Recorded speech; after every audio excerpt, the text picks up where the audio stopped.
Hello and welcome. Today we're going to talk about private incidents.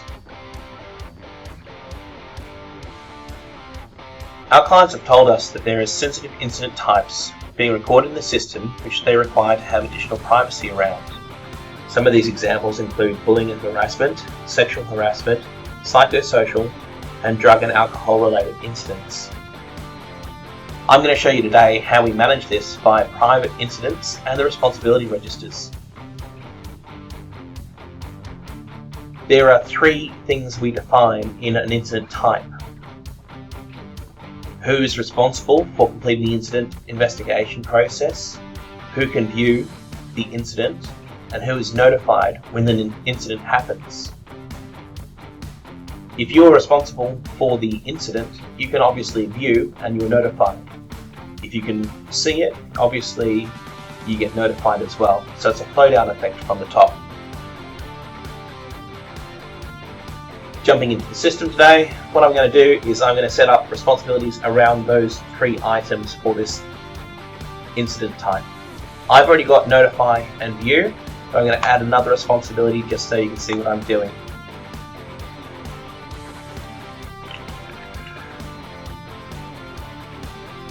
So I'm going to set one up for the incident investigation form process, which is the step after it's reported.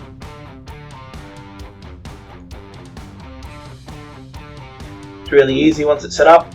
All I need to do is assign people to that. Now I can choose specific sites, so I can have it only in a portion of it, and I can have multiple people doing different parts. But for today, I just want to do every site in the system. So I'm going to select the global site, and I'm going to select all selections and subsites, hit load.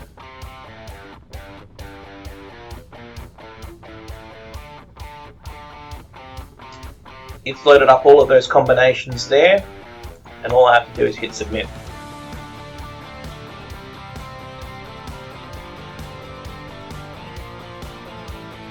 Now that's loaded up, I can go back across to incidents, and I can set up my new incident type. So I'm going to come across to the incident type register here, and I'm going to create a new incident as per what we're trying to do. So I'm going to put the drug and alcohol incident into the system. You'd be aware of this screen by now, but I'll go through it anyway. Enable anonymous reporting. That's if you want the person who reports the incident to have the option of staying anonymous. We're going to disable that one, and I am going to make it private. Now that will mean that you only view it if you're given this permission or this permission. And what we're going to do is we're going to add the responsibility of incident investigation form here. We are going to add the responsibility of view, and again add the responsibility of notify. So what we've got really nicely is these guys associated with this responsibility will be assigned the incident. These people with this responsibility can view the incident. Now that will override our sitemap. It's one of the few things in the entire system that will go beyond the sitemap. So if you've got someone allocated to site A, they can actually view incidents from the entire system if they've got this responsibility set. And then this is a standard notification. Now for this instance here, because it's a drug and alcohol incident, I'm going to click on the supervisor as well.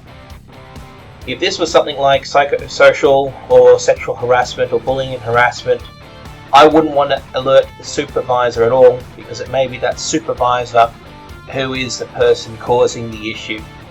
So we want to just be very careful of when we select that, and that will be the affected person supervisor. There are multiple affected persons. It's going to alert multiple supervisors and the responsibility as well. And there we have it. It's done. I hit submit here. If I want, I can add any questions. So I might turn around and say,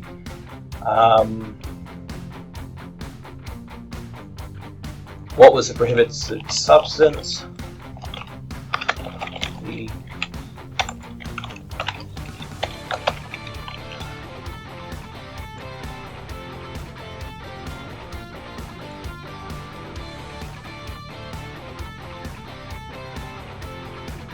I might do a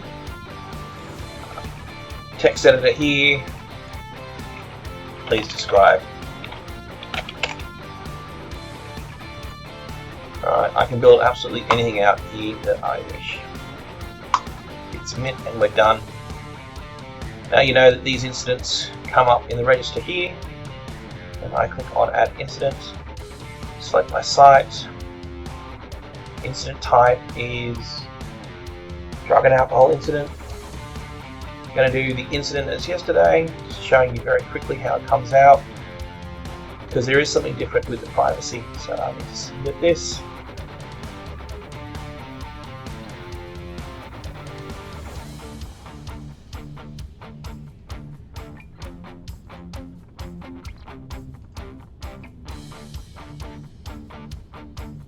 And before, if I'd clicked on enable anonymous reporting, I could actually opt out of selecting who I am here. Of course, that's not going to stop someone from putting in the wrong information, but you know, if they're own, you will see that it is not on this list by default, and we've deliberately done it that way. You need to click on show private before it shows up in your thing, and there it is. No, sorry, there it is. So that's where you'll see that it's come through. So just again, this is the one that we just did, looking at the date time. And yeah, that's the incident register.